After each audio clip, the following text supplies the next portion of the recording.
अमन और इलाज का। और इस वक्त आपको हम सीधे ले चलते हैं एक प्रेस कॉन्फ्रेंस, क्योंकि जो वर्चुअल बैठक हुई थी G20 की, उसको लेकर वित्त मंत्री और विदेश मंत्री जो हैं इस वक्त प्रेस कॉन्फ्रेंस को संबोधित कर रहे हैं।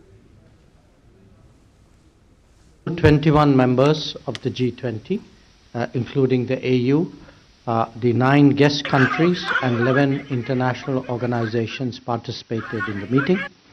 The discussions were fruitful, they were very productive. All leaders congratulated Prime Minister on a successful steering of India's G20 presidency. Let me set out the context for the virtual G20 summit.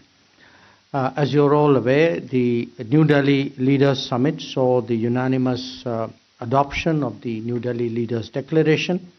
Now, at its closing session, Prime Minister had suggested to G20 leaders that we could reconvene virtually at the end of November to look at suggestions and proposals made at the September summit by participating leaders, and also to review summit outcomes and accelerate progress on them. Secondly, the G20 finance ministers and central bank governors meeting was held in Marrakesh in mid-October. After the New Delhi summit, it achieved some very notable outcomes on MDB reforms and other important areas of the finance track, and the finance minister would be speaking about it. Third, there have been major geopolitical developments in the last 2.5 months since the New Delhi summit. And they obviously have consequences for global development and growth. The situation in West Asia has deteriorated dramatically, which has serious implications for the region and the world. And this has come on the back of the conflict in Ukraine. Fourth, the outcomes of the second Voice of the Global South Summit, which again you know was held only recently on the 17th of November, also fed into the virtual summit deliberations. Now, in terms of what was discussed today, I would say mostly there were progress on the agenda of the New Delhi summit.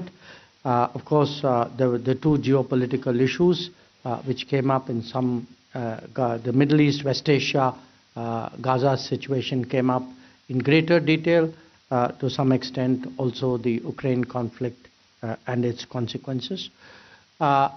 In terms of Prime Minister's own remarks, I think that you would have seen it is already in the public domain. Now, the virtual G20 summit, we believe, is very significant because it is also the first gathering of world leaders after the outbreak of conflict in West Asia. As I said, many leaders spoke about it, and what we heard really were condemnation of terrorism, expression of deep concern over the loss of civilian lives, calls for extending timely and adequate humanitarian assistance, not allowing the conflict to spread, and to find a long-term solution for the Palestine issue.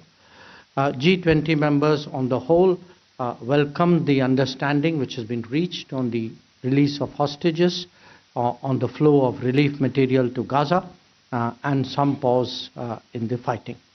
So overall, there was a strong sentiment expressed by the leaders to ensure implementation of the commitments which were agreed to at New Delhi. Prime Minister Modi assured President Lula of Brazil of India's fullest support as Brazil takes over the presidency. We will be part of the G20 Troika, and together we will continue to take forward the outcomes achieved during our presidency. So with that broad overview, may I request Finance